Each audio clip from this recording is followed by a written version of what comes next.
One of my favorite aspects of the Rubin Report is the feedback that we're getting from viewers literally all over the world. Just last week, I had viewers from countries like Egypt, Denmark, Mexico, Spain, and Australia reach out to me, just to name a few. I'm truly humbled that so many of you take the time to share your feelings with me. And although I don't have time to respond to everyone, I do try to at least read the messages that you're sending. To me, the most amazing part of this is that the conversations we're having on this show are transcending race, religion, sexuality, and nationality. The fight for free speech, the importance of not giving in to the authoritarians, and the awakening against the regressives are all ideas that bring us together. The power of ideas is universal. When we discuss free speech, free thought, and free expression, it's vital that we mean it equally for everyone, not just in an identity politics-based pecking order. This device, this thing that we all have in our pocket, is bringing us closer together in ways that were literally unimaginable only a generation ago. Right this very second, one of you is watching this direct message while on the subway in New York City, one of you is listening to the podcast while at the gym in London, and one of you is streaming this while on your couch in Moscow.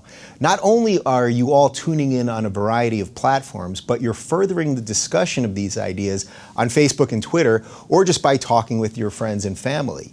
That expansion of our conversations makes me want to do better work, even if talking about difficult topics comes at both a personal and professional cost. As the world has gotten smaller, it has never been more important to hear voices that challenge our thinking and give unique perspective based on their own personal story. My guest this week is Inna Shevchenko. Inna is the leader of the women's movement Femin International, a columnist for the International Business Times, and a free speech activist.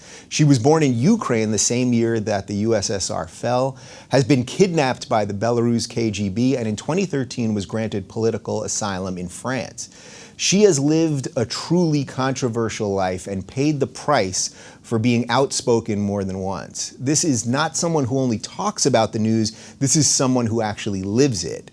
There are many issues I want to discuss with Inna, from women's rights and free speech to Islamism and political correctness, but I also want to talk to her about life in France right now. Has it changed since the Paris terror attacks? What's the political climate?